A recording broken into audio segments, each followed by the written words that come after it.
The screams echoing from the northern courtyard could be heard throughout the entire fortress of Valdris. Not screams of pain. These were worse. They were the primal, rage-filled roars of a man losing himself to madness. Lirali pressed herself against the cold stone wall, her basket of medicinal herbs clutched to her chest as another inhuman snarl tore through the morning air. Around her, nobles and servants alike scrambled for cover, their faces pale with terror. "Get back!" A guard shoved past her, his armor clanking. "The king's episodes are getting worse." "Clear the courtyard." But Lyrali couldn't move. Through the arched entrance she could see him, King Theron Blackmore, the most powerful alpha in the realm, chained to the ancient binding stones like a rabid beast. The massive iron chains groaned as he fought against them, his usually regal features contorted with uncontrollable fury. Blood dripped from his wrists where the enchanted shackles bit into his skin. His eyes, which she'd heard were normally like polished steel, now blazed crimson with an otherworldly rage. "How long has he been like this?" Lyrali whispered to a trembling serving girl beside her. 3 days, the girl whimpered, "ever since the full moon council." "They say something triggered his curse. The court physicians tried everything, sedatives, healing magic, even tried to knock him unconscious.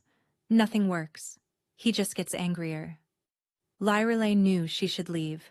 She wasn't even supposed to be in this part of the fortress. As a rejected Omega, cast out by her birth pack for being too weak, too small, too supposedly worthless, she was relegated to the outer settlements, only permitted to enter the fortress proper to deliver her herbs to the kitchens.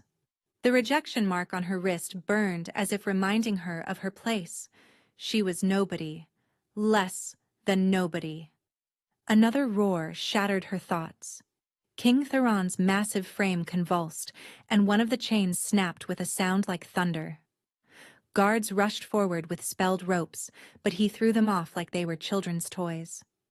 "Bring the Sage Nemora!" someone shouted. "She's the only one who's ever been able to—" "Sage Nemora is 3 kingdoms away."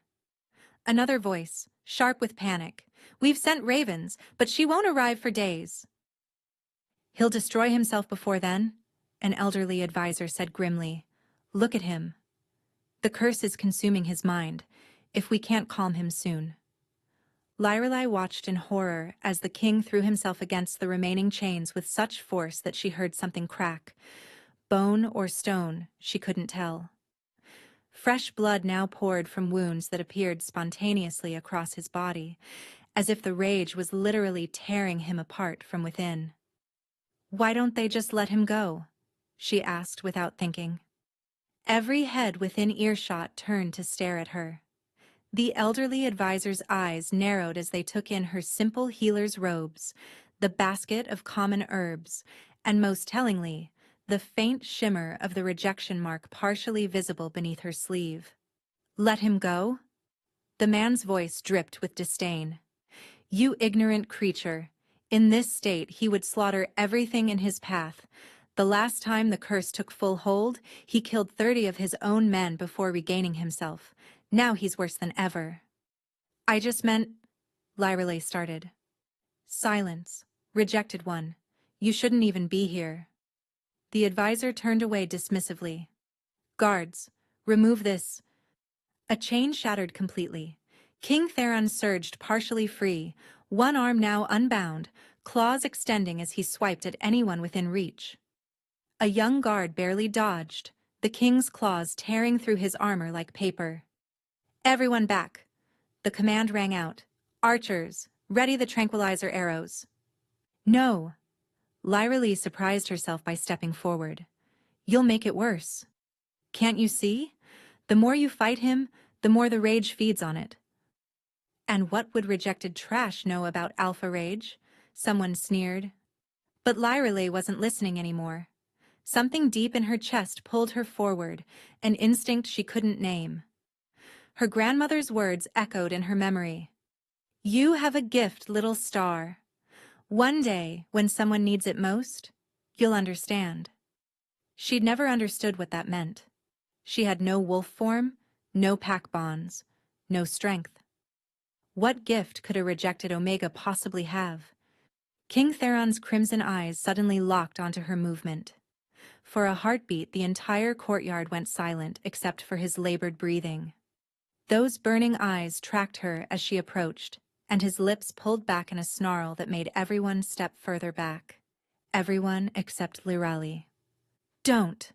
someone whispered urgently. "He'll tear you apart." She should have been terrified. This was the Broken King, the cursed Alpha whose rage was legendary across 5 kingdoms. Yet as she drew closer, all she felt was an overwhelming need to help him. The pull in her chest grew stronger, almost painful. When she was barely 3 feet away, King Theron lunged with his free arm. Lirali didn't think.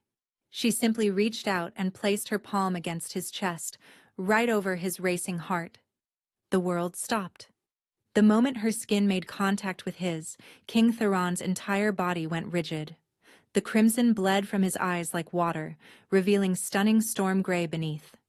His snarling expression melted into something like shock, then peace.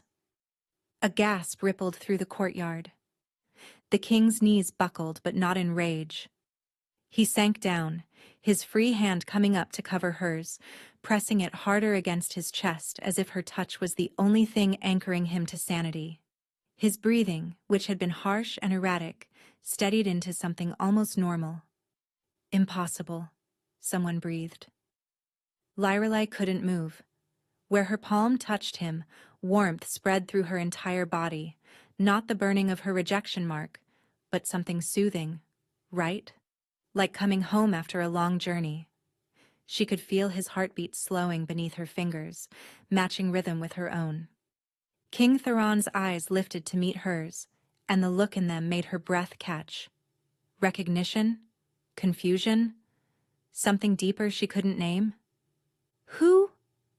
His voice was hoarse from screaming, but the single word was perfectly lucid. Before she could answer, his hand tightened over hers with surprising gentleness. "Don't," he rasped, when she instinctively tried to pull away. "Please, don't let go." "Your Majesty."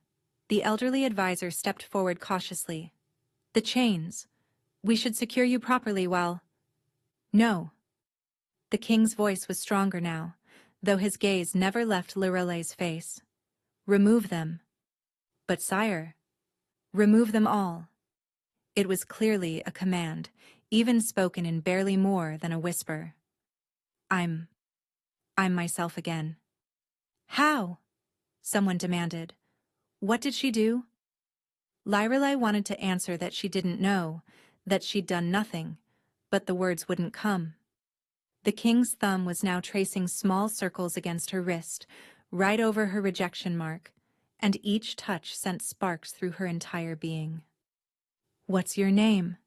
King Theron asked her softly, his pewter eyes searching hers with an intensity that made her shiver. "Lirelai," she managed. "Lirelai Moonweaver." "Lirelai." He said it like a prayer, like a secret. Then louder, addressing the courtyard while still holding her hand trapped against his chest. "This woman just accomplished what no sage, no healer, no magic could achieve." He stood slowly, drawing her up with him, still not releasing her hand. The height difference was striking. She barely reached his chest, but somehow she didn't feel small. Not with the way he was looking at her. "Your Majesty," she whispered, acutely aware of everyone staring. "I should go. I'm not supposed to be here." "No." The word was sharp, almost desperate. His grip tightened. Not painful, but insistent. "You're not leaving." "But I'm rejected. I don't belong." Something flashed in his eyes at the word rejected. His free hand rose to cup her face, thumb brushing her cheek with surprising tenderness. "You belong exactly where you are." The mark on her wrist suddenly burned white hot and she gasped. But it wasn't pain. It was like something breaking, shattering, falling away. What's happening? She whispered. King Theron's expression had changed, a dawning understanding mixed with something that looked like awe. The goddess, he breathed. You're not just any Omega. You're... Another wave of heat pulsed through her, and this time she did cry out. Her knees buckled, but the king caught her, pulling her against his chest. The moment their bodies fully connected, the burning stopped. Mine, he growled, but it wasn't threatening. It was wondering, protective, absolute. You're mine. Take your hands off her, Your Majesty. The cold command sliced through the courtyard like a blade. Lyrelai felt King Theron's arms tighten around her as a woman in elaborate court robes approached, her bearing regal and her expression murderous. Advisor Corvina, the king acknowledged without releasing Lyrelai. Your concern is noted but unnecessary. Unnecessary? The woman's perfectly painted lips curled in disgust. You're embracing a rejected Omega in public. Have you completely lost your senses to the curse? Lyrelai tried to step back, shame flooding through her, but the king's hold remained firm, protective rather than possessive. I should go, she whispered against his chest. Please, Your Majesty, this is improper. Look at me. His voice was gentle but commanded obedience.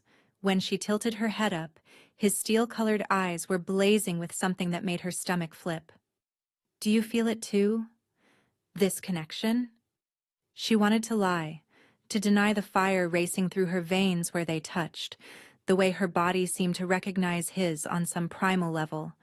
But looking into his eyes, she could only nod. Sire! Advisor Corvina's voice sharpened. The girl is clearly taking advantage of your weakened state. Guards, remove her immediately. 2 guards stepped forward uncertainly, clearly torn between obeying the advisor and not wanting to contradict their king. Anyone who touches her, King Theron said softly, dangerously, will lose their hand. The guards froze. You cannot be serious, Corvina breathed. She's rejected. Marked as worthless by her own pack, she probably orchestrated this entire... Enough! The king's voice boomed with alpha command, and everyone except Lyrelai dropped to their knees in submission. The weight of his power pressed down on the courtyard like a physical force, yet she remained standing, unaffected, still held secure in his arms. How? Corvina gasped from her knees. How is she not affected? King Theron's hand moved to Lyrelai's wrist, where her rejection mark had been burning. When he lifted her sleeve, several people gasped. The mark was changing. The ugly scar that had branded her as rejected was fading, replaced by something else. Delicate silver lines forming an intricate pattern that seemed to glow with inner light. A soul mark, someone whispered in awe. But that's impossible. Those are just legends.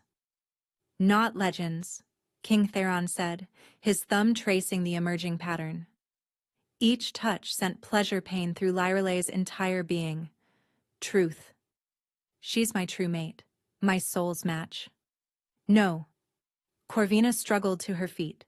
The prophecy states your true mate would be a pure alpha female, someone strong enough to bear the burden of your curse, not some rejected... Her words cut off in a choke, as the king's power pressed against her throat without him even moving. Choose your next words very carefully, he warned. Lyrelai's head was spinning. Soulmates? Prophecies? This morning she'd been nobody, just a rejected Omega selling herbs. Now the most powerful alpha in the realm was claiming she was his destined mate? This is a mistake, she said, finding her voice. I'm nobody special. I don't even have a wolf form. My pack rejected me because I'm broken. You're not broken. King Theron cupped her face in both hands now, forcing her to meet his gaze. You're magnificent. Do you know what you just did? You pulled me back from the curse's edge with a single touch. No one has ever been able to do that. But I didn't do anything. You existed, he said simply. That was enough. Before she could respond, he was lowering his head toward hers. Panic and anticipation warred in her chest as his lips drew closer. "Your Majesty!" A new voice shattered the moment. A young messenger burst into the courtyard, face flushed with exertion. "Urgent news from the northern border."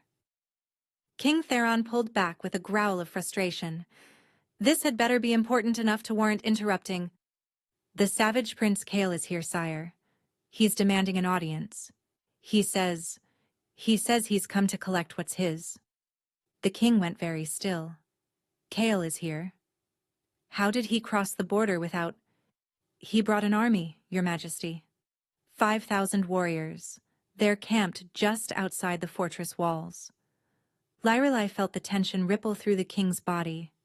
"Why would Prince Kael come here?" she asked quietly. It was Corvina who answered, her voice sharp with vindication. "Because of you, girl.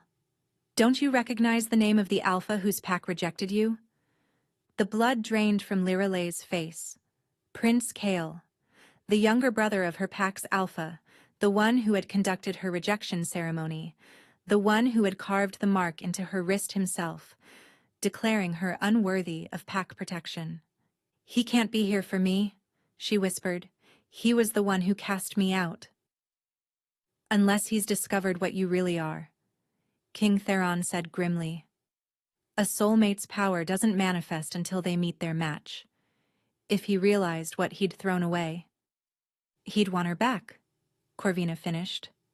"And by pack law, since the rejection wasn't completed with a full severance ceremony, she still technically belongs to the Blood Moon Pack." "She belongs to no one but herself," King Theron snarled. Then, softer, to Lyrelai.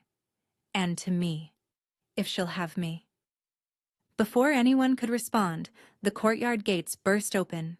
A contingent of warriors in Blood Moon colors marched in, and at their head. Lyrelai's stomach dropped. Prince Kael looked exactly as she remembered.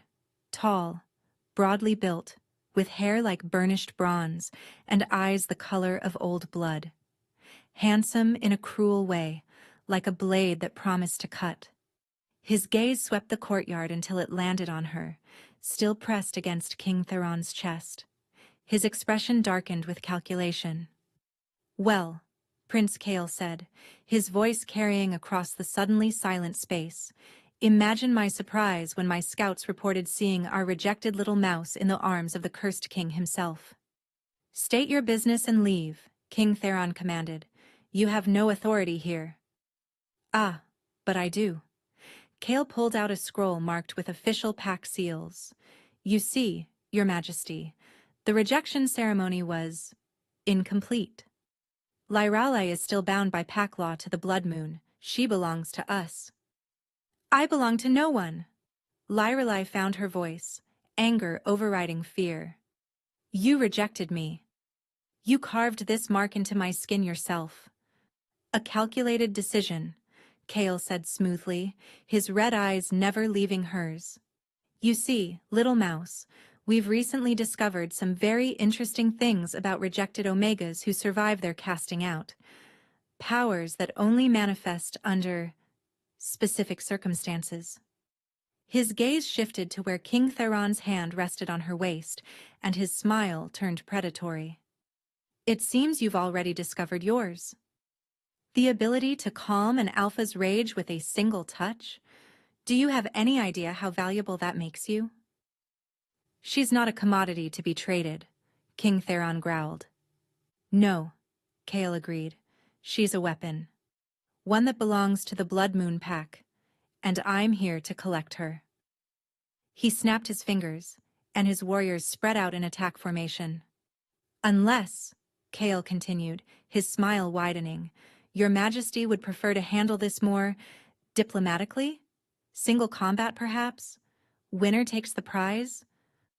"I'm not a prize," Lyrelai protested, her voice stronger now, emboldened by growing anger. But both alphas ignored her, locked in a silent battle of wills.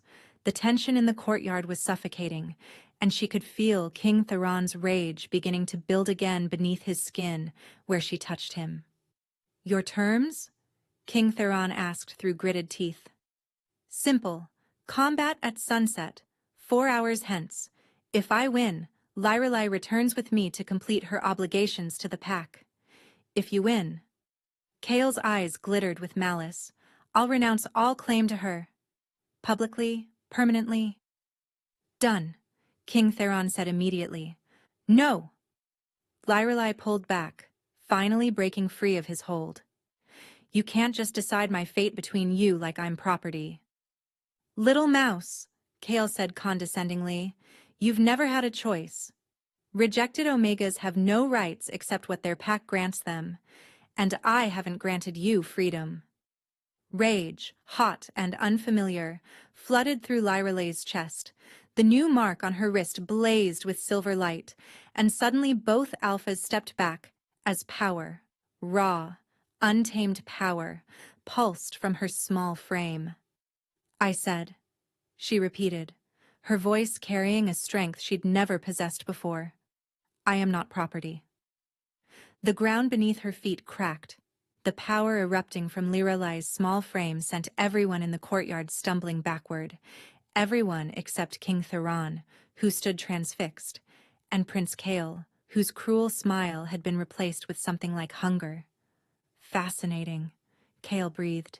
You've awakened her latent abilities, Your Majesty. How generous of you to prepare my weapon for me. The silver light pulsing from Lyrelei's skin flickered and died as suddenly as it had appeared. She gasped, swaying on her feet, the surge of power leaving her disoriented. King Theron caught her before she could fall, pulling her against his chest once more. What's happening to me? She whispered, her voice shaking. You're becoming what you were always meant to be, he murmured against her hair. Your true nature is awakening. Touching, Kale drawled, but ultimately irrelevant. The combat will proceed at sunset. I suggest you say your goodbyes now, little mouse. Once I defeat the cursed king, you'll be returning home with me, though I promise your new accommodations will be far more comfortable than your previous ones. The way he said comfortable made Lyrelei's skin crawl. Your Majesty, Advisor Corvina stepped forward. Surely you're not actually considering this barbaric challenge. Prince Kale is known for fighting without honor. I accept the challenge, King Theron said firmly. But I have conditions. Kyle raised an eyebrow. Oh. Lyrelei remains under my protection until the combat. She stays in the royal wing, with my guards. Any attempt to take her before the fight, and your life is forfeit. Agreed, Kale said easily. Too easily. And my condition, the combat follows old law. No weapons, no armor, no outside interference. Wolf forms only.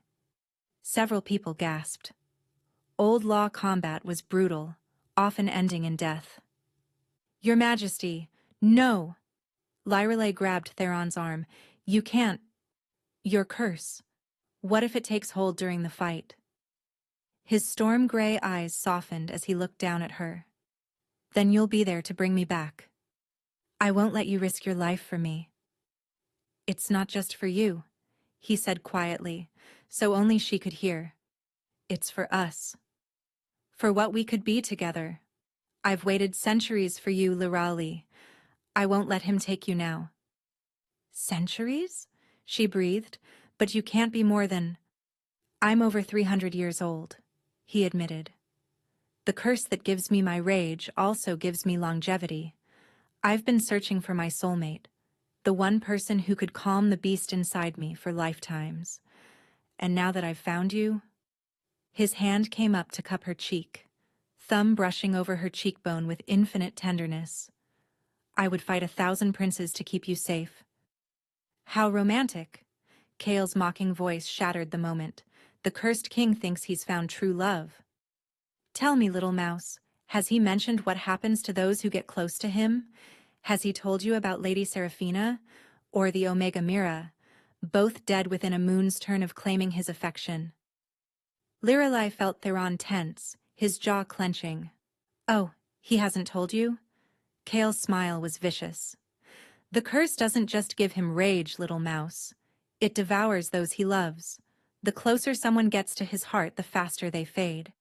It's quite poetic, really. The monster king who kills everything he touches. That's enough, Theron growled. But Lyrelai could see the pain in his eyes, the truth in his inability to deny it. Is it true? She asked softly. The curse. Theron's voice was rough. It's complicated. But I would never let it hurt you. I'd die first. Which is exactly what will happen, Kale interjected.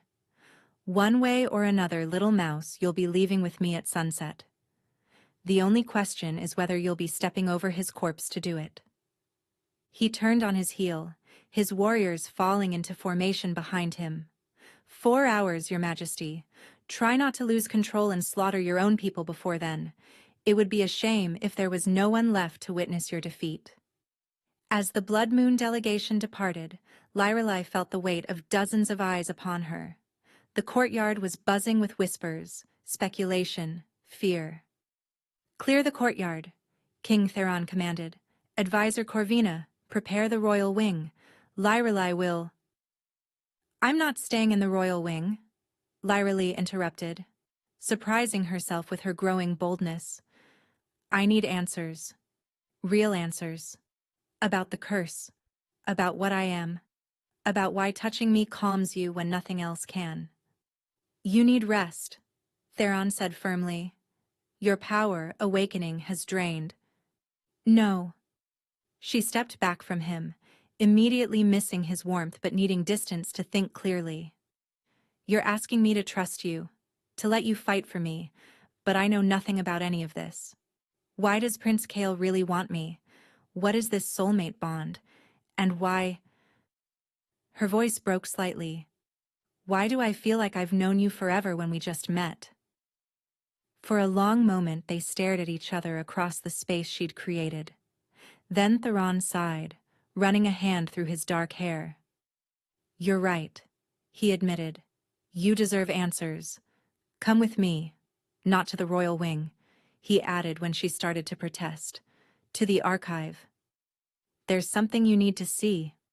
He offered her his hand, and after a moment's hesitation, she took it. The moment their skin connected, that warm, safe feeling flooded through her again, and his shoulders visibly relaxed as her touch soothed the ever-present edge of his curse. He led her through winding corridors she'd never seen before, past ancient tapestries and windows that looked out over the vast kingdom of Valdris. Guards bowed as they passed, but she caught their curious, sometimes hostile glances at her. They don't trust me, she observed. They don't know you, Theron corrected. They will learn. If you win the combat. When I win the combat. They descended a spiral staircase that seemed to go on forever, lit by crystals that pulsed with soft blue light. Finally, they emerged into a vast underground chamber filled with scrolls, books, and artifacts. The Royal Archive, Theron explained. The true history of Valdris, hidden from all but the royal family. He led her to a section dominated by an enormous tapestry depicting a wolf so large it dwarfed mountains, its eyes blazing with divine light. The first Alpha, Theron said quietly. My ancestor. He was blessed by the moon goddess herself with unprecedented power, but it came with a price. Every few generations, one of his descendants is born with what we call the wolf's rage, strength beyond measure, but fury that consumes everything in its path. And you're the cursed one in this generation, Lyrelai said softly. Yes, but there was supposed to be a balance. He moved to another tapestry, this one showing a smaller silver wolf beside the giant one, their forms intertwined. For every cursed alpha, the goddess promised a sanctuary, a soulmate whose very existence would calm the rage, whose touch would bring peace. Together, they would be unstoppable. Apart. Apart, the cursed one would destroy everything around them, Lyrelai finished, understanding dawning. But you said others died. Lady Seraphina, Mira. I thought they were my sanctuary, Theron admitted, pain etching his features. I was wrong. The curse tested them and found them wanting. They weren't strong enough to bear its weight. And you think I am? Lyrelai asked incredulously. I'm rejected. Powerless. You're neither of those things. He turned to face her fully, his crystalline eyes intense. Don't you understand? The fact that you were rejected despite being a sanctuary, it shouldn't have been possible. Someone or something interfered with your destiny. And Prince Kael. Prince Kael knows what I am, Lyrelai realized with growing horror. He rejected me on purpose, to keep me weak, to use me later. As a weapon, Theron confirmed grimly. A sanctuary can calm any alpha's rage, not just their soulmates. In the wrong hands, that power could be used to control armies, to manipulate kingdoms. If Kael gets you back... A bell tolled somewhere above them, deep and resonant. 3 hours until sunset, Theron said. Lyrelai, I need you to understand something. This combat, it's not just about keeping you from Kael. If you truly are my sanctuary, then together we can break the curse entirely. No more rage, no more isolation. We could have a real life, a real future. And if I'm not? She asked quietly. If I'm like the others and the curse? You're not, he said with absolute certainty. I knew it the moment you touched me. The others eased the rage temporarily, like a bandage over a wound. You heal it. You make it disappear entirely. That's never happened before. Before she could respond, a guard burst into the archive, face flushed with panic. Your Majesty, Prince Kael, he's demanding to see the girl. He says it's his right under old law to speak with her before combat. Theron growled, the sound purely wolf. He has no rights. Actually, Advisor Corvina's voice came from the doorway, having followed them to the archive. He does. Old law states any challenger may request an audience with the prize of combat. To refuse would be seen as cowardice. Lyrelai felt her stomach drop.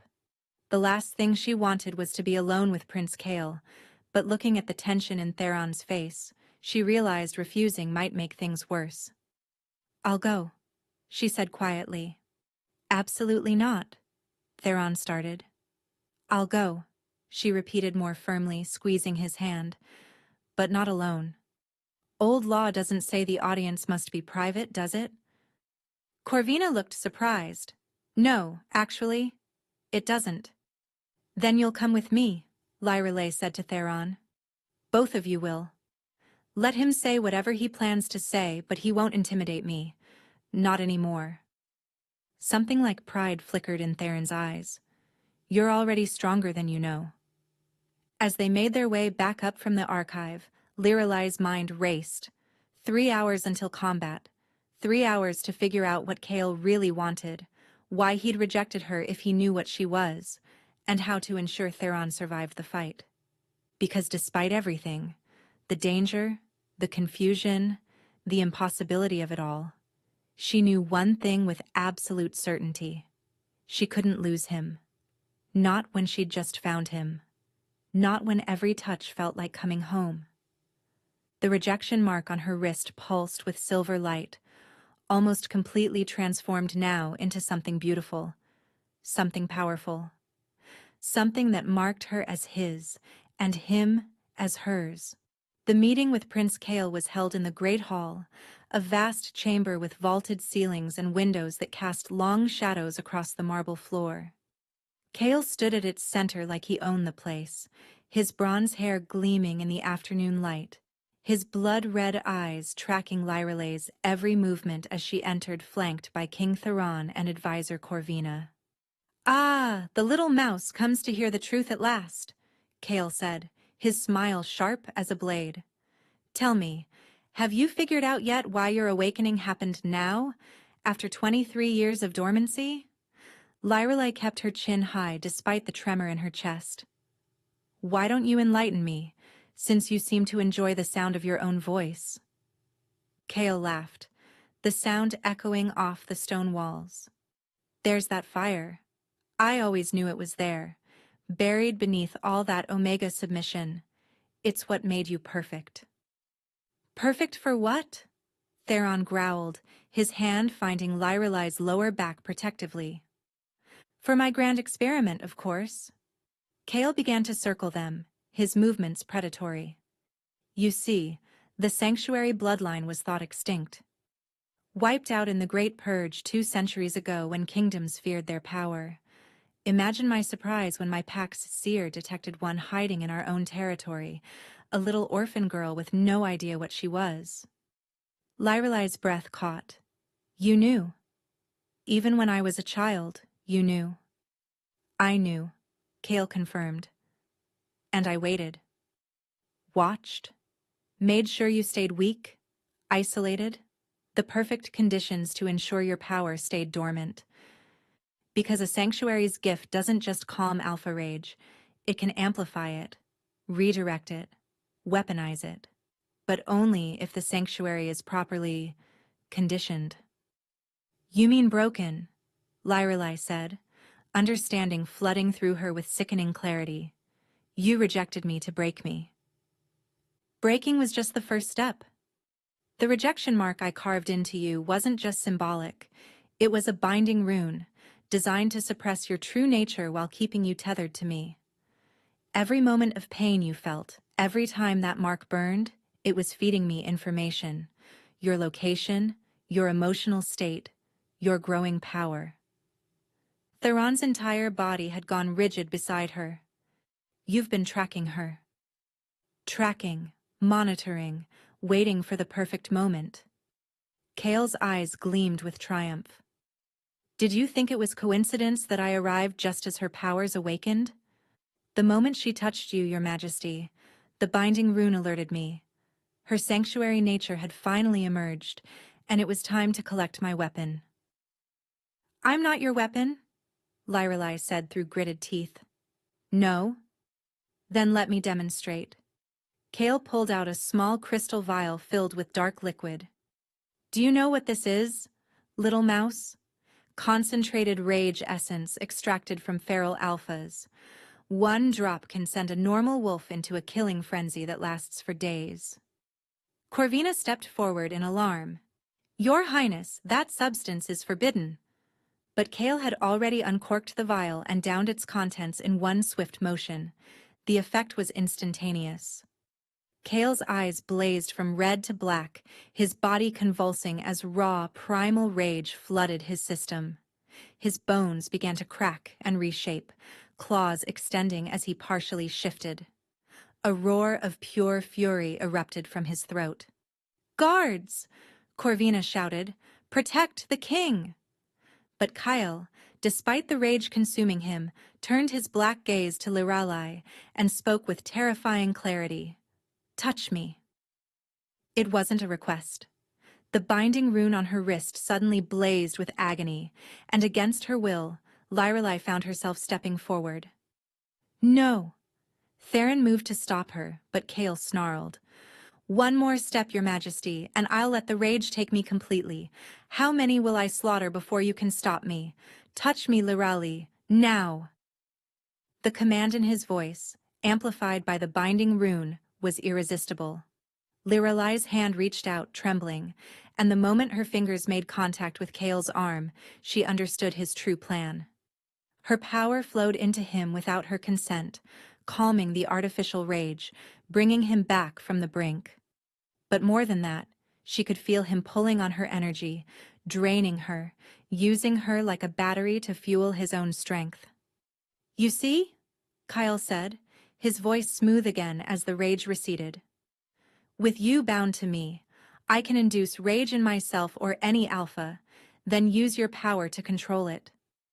I could turn entire armies feral, then bring them back under my command. I could make kings bow, make kingdoms fall." Lyrelai tried to pull her hand away, but the binding held her in place as Kale continued to drain her energy. "Let her go. Theron commanded, his voice deadly quiet. Certainly. Kyle released her abruptly, and Lyrelai stumbled backward into Theron's waiting arms. She was shaking, drained, violated by the forced use of her power. That binding will only grow stronger, Kale said conversationally. Unless, of course, you complete a true mating bond with someone else. But that would require mutual marking under the full moon, witnessed by Pack, sealed in the ancient way. And since tonight isn't a full moon, and you have no Pack to witness? He shrugged. Well, after I kill your would-be mate at sunset, you'll have no choice but to return with me. There has to be another way, Lyrelai whispered, desperation clawing at her chest. There is, Corvina said suddenly, her face pale but determined. The Queen's right. Everyone turned to stare at her. The Queen's right is a myth, Kale scoffed, though his eyes narrowed slightly. The Queen's right is ancient law, Corvina corrected. If an Omega with royal mate potential invokes it, she can challenge her rejection directly. Not through combat but through trial of spirit. If she succeeds, all previous bonds and marks are dissolved. Even if it exists, she can't invoke it, Kale said, though his confidence seemed slightly shaken. She would need royal sponsorship, witnesses of noble blood, and most importantly, his smile returned, vicious. She would need to survive the trial itself. No rejected Omega has ever survived the Queen's right. What kind of trial? Lyrelai asked. Corvina hesitated. You would have to face the Moon Goddess's judgment directly. She would test your spirit, your worth, your true nature. If she finds you worthy, you'll be freed from all previous bonds and granted the right to choose your own fate. If she finds you wanting, you die, Kyle finished cheerfully. Your soul is consumed, erased from existence. No afterlife, no reincarnation. Complete obliteration. The hall fell silent as the weight of this settled over them. I'll do it, Lyrelai said. No, Theron said immediately. Absolutely not. We'll find another way. What other way? Lyrelai turned to face him, her eyes bright with determination. If you win the combat, Kale's binding will still exist. He'll still be able to track me, control me, use me. If you lose. She couldn't finish the sentence. The combat is set for sunset, 3 hours hence, Kale reminded them. The Queen's right, if invoked, must be completed within that time. She'd have to choose now, face the trial and possibly die, or wait for our combat where you'll certainly die, Your Majesty. After all, I haven't mentioned my secret weapon yet, have I? He pulled out another vial, this one filled with silver liquid that seemed to move on its own. Liquid Moonsbane, he said casually. One scratch from my claws coated in this during our fight, and your curse won't just rage, it will consume you from the inside out. You'll become a mindless beast permanently, and protocol demands such creatures be put down. Either way, little mouse, you're coming home with me. Theron moved so fast Kale barely had time to dodge. The king's hand wrapped around the prince's throat, lifting him off the ground. You dare threaten? I dare, Kale choked out, laughing even as Theron's grip tightened. Kill me now, and my army attacks. Your kingdom burns. Your people die. All because you couldn't control yourself. Prove to everyone that you're the monster they fear. Lyrelai placed her hand on Theron's arm, and immediately his grip loosened. Don't. He's trying to provoke you. Theron dropped Kale, who landed gracefully, rubbing his throat with amusement. I invoke the Queen's right, Lyrelai said loudly, clearly. I challenge my rejection and submit to the Moon Goddess's judgment. Lyrelai, no, Theron started. I name King Theron Blackmore as my royal sponsor, she continued, meeting his agonized gaze. I call upon Advisor Corvina and all present nobles as witnesses. The silver mark on her wrist began to pulse with light, and somewhere in the distance a bell tolled. But this wasn't the castle bell. This was something older, deeper, coming from everywhere and nowhere at once. "The goddess hears," Corvina whispered. "The trial begins within the hour.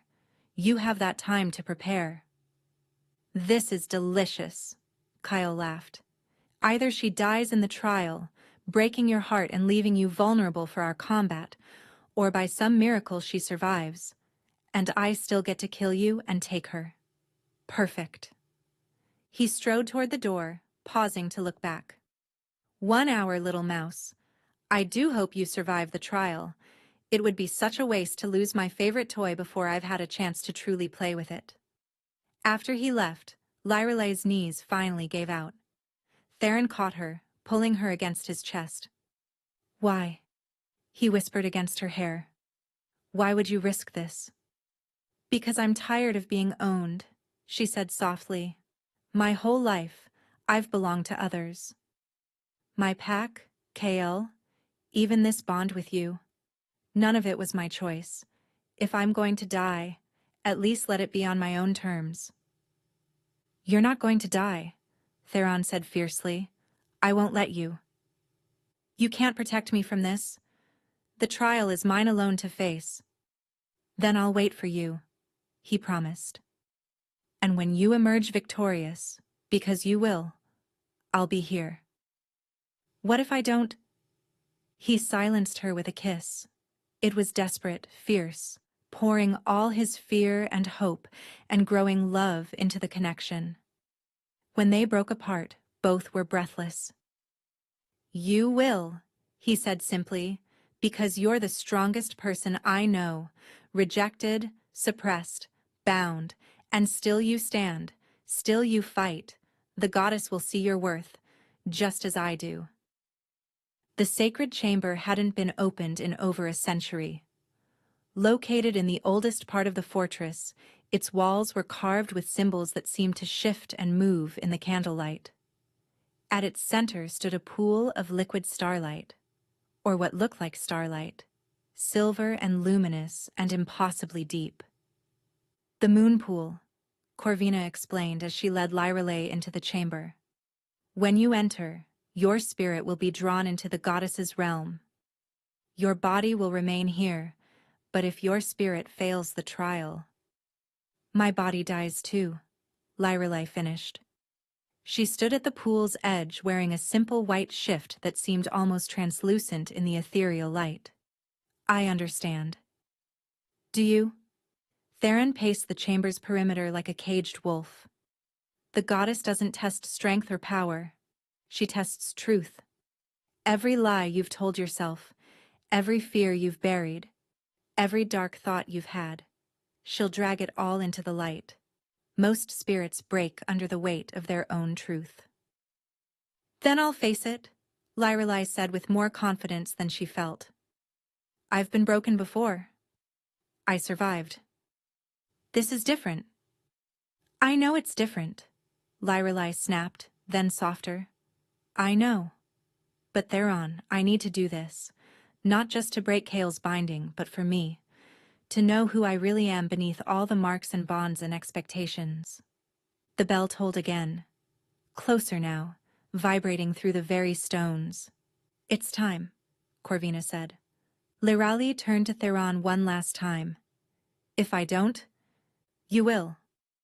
"But if I don't," she insisted, "don't let rage consume you. Don't become the monster they think you are. Promise me." His jaw clenched. "I can't." "Promise me." "I promise," he said roughly. "But you're coming back, Lyrelei. You have to." Before she could lose her nerve, Lyrelei stepped into the moon pool. The liquid was neither hot nor cold, but something beyond temperature. It felt like stepping into pure energy. It rose around her, over her, through her, and suddenly she was falling through silver light and shadow. When the world solidified again, she stood in a place that wasn't quite real. The ground beneath her feet was made of condensed moonlight, and the sky above was an endless expanse of stars. Before her stood a figure that hurt to look at directly. Sometimes a woman of impossible beauty, sometimes a silver wolf the size of a mountain, sometimes just a presence that existed beyond form. Lyrelei Moonweaver, the goddess spoke, her voice like the tide, like wind through leaves, like every mother's lullaby and every widow's wail. You invoke the queen's right. You claim you were wrongly rejected. Show me your worth. The moonlight ground cracked, and suddenly Lyrali was falling again, but this time into memory. She was 7 years old, watching her pack celebrate the summer festival while she huddled in the shadows, already marked as different, as wrong, as less than. The crushing loneliness washed over her anew. You've always been apart, the goddess observed. Always reaching for something you could never have. Is that strength or foolishness? The scene shifted. She was 15, the day of her first shift. Except there was no shift. Others transformed into magnificent wolves, while she remained painfully human, her body refusing to change no matter how hard she tried. Broken, voices whispered. Defective, useless Omega. I'm not broken, Lyrelei said, but her voice sounded weak even to her. No? The goddess's tone was neutral. Then show me your wolf. Pain lanced through Lyrelei's body as she tried to shift, tried to find the wolf that should exist within her. But there was nothing. Just emptiness where her other half should be. I don't have one, she admitted, tears streaming down her face. I've never had one. An Omega without a wolf, a sanctuary without power, a mate without choice. What are you, Lyrelei Moonweaver, but a collection of absences? The scene shifted again. The rejection ceremony. Prince Kale's blade carving into her wrist, the pack's collective relief as she was cast out. But now she saw more. Saw Kale's satisfied smile, saw the rune taking shape, saw the magic binding her. You were betrayed, the goddess acknowledged, but you also surrendered. You accepted their judgment of your worth. Why? Because I believed them, Lyrelei whispered. I believed I was worthless. And now? Another shift. The courtyard.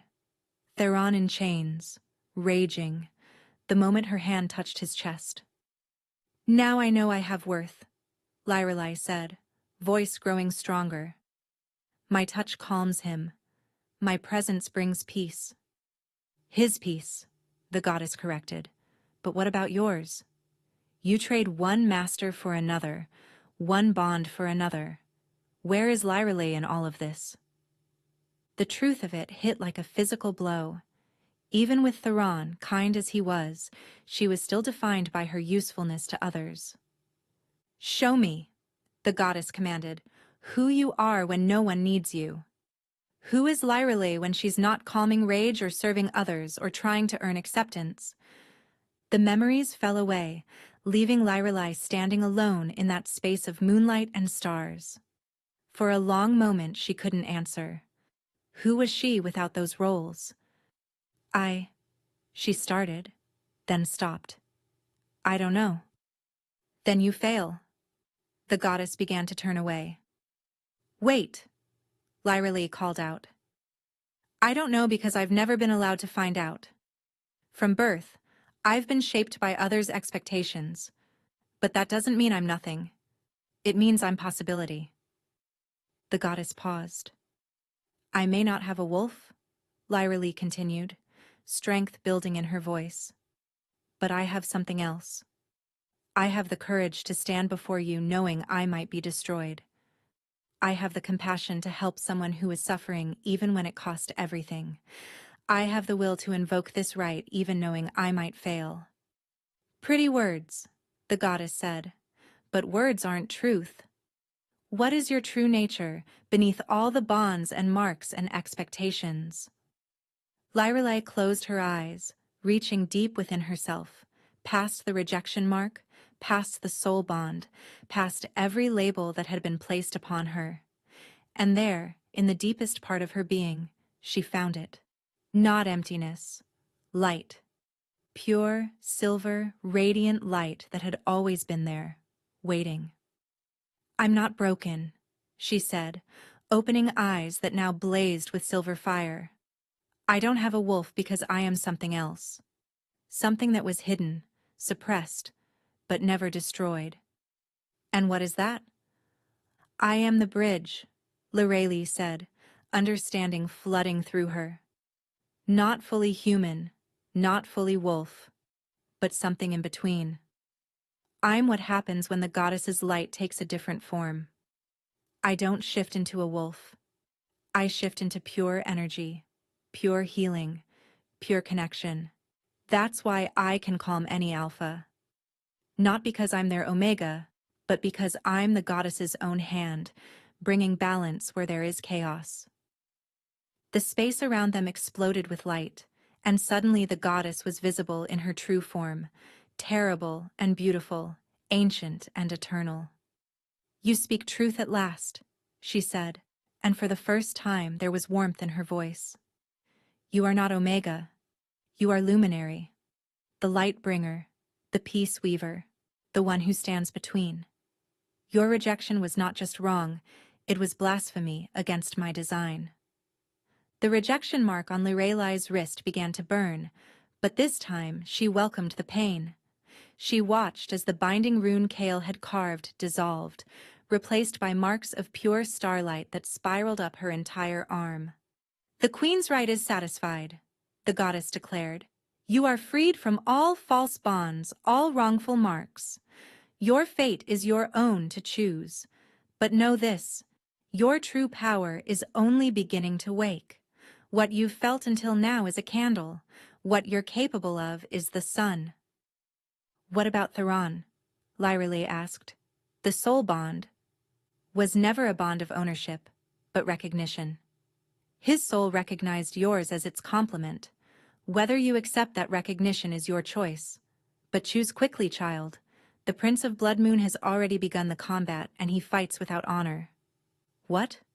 But the time?" "Time moves differently here. You've been in trial for 2 hours. Your king fights for you even now. Poison blade against cursed rage." "Send me back," Lyrelei pleaded. "Please." "Remember," the goddess said as the world began to dissolve, "you are not Omega. You are Luminary. Show them what that means." Lyrelei gasped as she erupted from the moon pool, water that wasn't water streaming from her skin. But it wasn't water. It was liquid light, and everywhere it touched, flowers bloomed spontaneously. "Lyrelei!" Corvina rushed forward. "Thank the goddess. You've been under for hours. The combat. Kale attacked early. They're in the courtyard, and it's not going well." Lyrelei didn't wait to hear more. Power surged through her veins, not in uncontrolled bursts like before, but in waves she could direct. She ran, her bare feet barely touching the ground, leaving a trail of silver footprints that glowed with inner light. She burst into the courtyard to find chaos. Theron and Kale were both in partial wolf form, massive and terrible, locked in vicious combat. But Kale's claws dripped with silver poison, and Theron was losing. The poison was working its way through his system, driving his curse to new heights. His attacks were becoming wild, uncontrolled. Around the courtyard's edges, Kale's warriors stood ready with weapons, clearly prepared to attack the moment their prince gave the signal. This wasn't a fair combat, it was an ambush. "Stop!" Lyrelei commanded, and her voice carried a power that made everyone freeze. She stood at the courtyard's entrance, but she was transformed. Her skin glowed with soft silver light, her hair floated as if underwater, and her eyes were pools of liquid starlight. The marks on her arms pulsed with power that made the very air shimmer. "Impossible," Kale snarled, turning from Theron. "You should be dead." "I was judged worthy," Lyrelei said, stepping into the courtyard. Each footstep left a small crater of crystallized light. "Your binding is broken, Prince Kale. I am free." Then I'll just have to bind you again. He lunged at her with poisoned claws extended. Lairale didn't move. She simply raised her hand, and Kale slammed into a barrier of pure light, sending him flying backward. I am not Omega, she said, her voice echoing with otherworldly power. I am Luminary, chosen of the Moon Goddess, bringer of balance, and you, Prince of Blood Moon, have been judged unworthy. She turned to Theron, who was on his knees, the poison and curse fighting for dominance in his system. His eyes were flickering between pewter and red, his body convulsing. Theron, she said softly, approaching him slowly. You know me. You see me for who I truly am. She placed both hands on his chest, and this time her power didn't just calm, it purified. The silver poison was burned away by her light, the curse itself recoiling from her touch. But more than that, she could feel his soul reaching for hers, and this time she reached back willingly. The light pouring from Lairale's hands into Theron was so bright that everyone in the courtyard had to shield their eyes. When it finally dimmed, Theron knelt before her, fully human again, the red gone from his eyes. Not just temporarily, but completely. The curse's hold was broken. How? He whispered, staring up at her in awe. The curse feeds on rage and isolation, Lairale explained, her hand still on his chest. But I'm not just calming it, I'm replacing it with something stronger. Connection, choice, love, freely given. This is touching, Kyle snarled, getting to his feet, but I still have an army. And you, little Lightbringer, are still just one person. He raised his hand to signal his warriors, but before he could bring it down, a howl split the air. Then another, and another. From every direction wolves emerged. Not just any wolves. Rogues, loners, packless wolves who had been living in the shadows of Valdris, drawn by the Luminary's awakening. Dozens of them, all staring at Lairale with something like reverence. What is this? Kyle demanded. They felt it, Corvina said in wonder from where she'd followed to witness. When she emerged from the trial, every wolf for miles felt the call. A luminary hasn't walked the earth in 500 years. She's not just any wolf. She's the bridge between all wolves. I reject this, Kyle roared, beginning to shift into his full wolf form. I'll kill her myself. But as he lunged, Theron intercepted him. Only this time, there was no uncontrolled rage, no curse driving him mad. He fought with cold, precise fury, the controlled strength of an alpha protecting his mate. You had your chance at combat, Theron said as he pinned Kale to the ground. You chose to cheat. Now face the consequences. Wait, Lairale said, and everyone turned to her. She approached where Kale lay trapped beneath Theron's grip. Prince Kale, you rejected me because you feared what I represented. A power you couldn't control. But that fear has poisoned you worse than any Moonsbane ever could. She knelt beside him, and Kale flinched, expecting pain.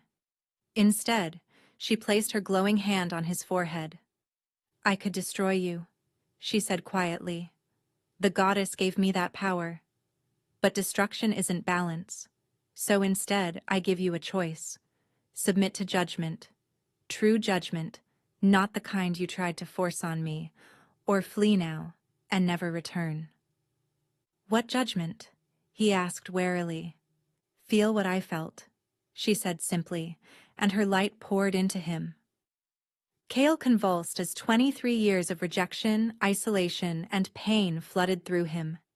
Every moment of agony Lairale had experienced because of his actions. When it was over, he was sobbing, broken by the weight of understanding what he'd done. I'm sorry, he gasped. Goddess, forgive me, I'm sorry. I forgive you, Lairale said, standing. But forgiveness doesn't erase consequences. You and your warriors will leave. Now. And if you ever try to bind another soul against their will, the goddess herself will know. Kale stumbled to his feet, gesturing frantically to his warriors. Within minutes, the Blood Moon forces were retreating through the gates, their prince's ambitions thoroughly shattered. As they disappeared into the distance, the gathered wolves, palace guards and newcomers alike, began to howl. Not in threat, but in celebration. The sound rose into the evening sky like a song of freedom. Lirali's transformed state began to fade. The silver light dimmed, her hair settled, and exhaustion hit her like a wave. Theron caught her before she could fall, cradling her against his chest. "I've got you," he murmured against her hair. "I've always got you." "The curse," she managed weakly. "Is it really—" "Gone," he confirmed in wonder. "For the first time in 3 centuries, I feel quiet, peaceful, free." "Good," she mumbled against his chest, "because I think I'm about to sleep for a week." He chuckled, the sound rich and warm without the underlying edge of barely contained rage. "Then let's get you to bed." "To your bed?" she asked, then blushed at her own boldness. "If that's your will," he said carefully. "Lyrelai, what you said about choosing—" "I meant it," she said, finding the strength to meet his eyes. "Not because of destiny or bonds or marks, but because when I touch you, I feel whole. Because when you look at me, you see me. Not the rejected Omega, not the luminary, just me." "And you see me," he said softly. "Not the cursed king, not the monster, just Theron." "Just Theron," she agreed. "My choice. My decision." Around them, the assembled wolves watched as their king lifted the luminary into his arms. As he carried her toward the palace, silver flowers bloomed in her wake, and for the first time in generations, hope settled over Valdris like a blessing. 6 months later, Lirali stood on the palace balcony watching the sunrise paint the mountains gold. The transformation of Valdris had been remarkable. What had once been a kingdom shrouded in fear was now thriving. The courtyard where Theron had once been chained now hosted a garden of the silver flowers that bloomed wherever Lirelai walked. "You're up early," Theron's voice came from behind her, followed by his arms wrapping around her waist. "The Thornwood Pack arrives today," she reminded him. "They're the last holdouts against the New Accords." The New Accords, laws that protected Omegas from forced rejection, that recognized luminaries as sacred bridges between packs, that ended the barbaric practice of binding runes. It had been Lyrali's first act as queen. "They'll agree," Theron said confidently, pressing a kiss to her neck right where his claiming mark sat beside hers. They had marked each other properly under the full moon, with half the kingdom as witness. But these marks were different. Not bonds of ownership, but symbols of choice, glowing faintly with shared light. "And if they don't?" "Then you'll do that thing where you glow and speak with the goddess's authority, and they'll fall over themselves to agree," he teased. She turned in his arms, smiling. "I don't glow that much anymore." "You glowed last night," he reminded her with a wicked grin. Heat rushed to her cheeks, remembering. The physical connection between them had only grown stronger, especially now that her full luminary powers had settled. Sometimes, when they were intimate, her light would pulse in rhythm with her heartbeat, turning their chambers into a constellation. "My queen," Corvina's voice interrupted from the doorway. "The Thornwood delegation has arrived early. And there's something else." The throne room was packed. The Thornwood Pack stood stiffly near the entrance, but what caught Lyrelai's attention was the small group of young wolves huddled behind them, all bearing rejection marks. "What is this?" she asked, though she suspected she knew. The Thornwood Alpha, a grizzled wolf named Marcus, stepped forward. "These are our rejected. When word spread of what you've become, what you've accomplished, they beg to come. They hope you can tell them if they might be something more too." Lyrelai descended from the throne, approaching the group of rejected wolves. They ranged in age from barely 16 to perhaps 30, all bearing the same hollow look she remembered from her own reflection. She extended her power gently, not the overwhelming force she'd used on Kale, but a soft probe, searching. In 3 of them, she sensed it. That spark of something other, something more. You, she said to a young girl who couldn't have been more than 17. You're not broken. You're a healer. Your wolf is there, but it's different. Meant for mending, rather than fighting. The girl gasped as Lyrelai's light touched her, and her rejection mark began to change, shifting into something beautiful. And you, she turned to a young man, you're a seer. Your wolf walks between present and future. One by one she revealed their true natures, gifts that had been mistaken for defects, powers that didn't fit the traditional alpha-beta-omega structure. But what about us? Asked one of the older rejected wolves. I feel nothing special in me. Lyrelai smiled gently. Not everyone rejected is a hidden gift. Sometimes packs make mistakes out of fear or prejudice or simple cruelty. But that doesn't mean you're worthless. It means you deserve a second chance. She turned to address the room. Let it be known, Valdris offers sanctuary to all wrongly rejected wolves. Here, you'll be given the chance to discover who you truly are, free from the bonds others would place upon you. The Thornwood Alpha cleared his throat. The Accords? Do you accept them? Theron asked, his voice carrying the edge of authority. Marcus looked at his rejected wolves, saw the hope in their eyes, the way they gazed at Lyrelai like she was salvation itself. We accept, he said. As the delegation departed and the throne room emptied, Lyrelai sensed a familiar warmth in her chest. Not the burn of a rejection mark or the pull of a forced bond, but something newer, stronger. The sensation of being exactly where she belonged. Regrets? Theron asked, taking her hand. She thought of the journey, the pain, the trials, the moment she'd thought she might dissolve in the moon pool.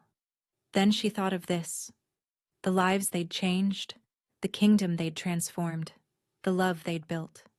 Never, she said. This is my path. That night, as the full moon rose over Valdris, Lyrelai stood in the courtyard where it all began. The binding stones had been destroyed, replaced by a fountain that glowed with soft light. Around her, wolves of all kinds, alpha, beta, omega, and those who were something else entirely, gathered for the monthly celebration. My queen, someone called. Will you show us? Lyrelai smiled and let her power rise. Not the overwhelming force of her first transformation, but the steady, warm light of what she'd become.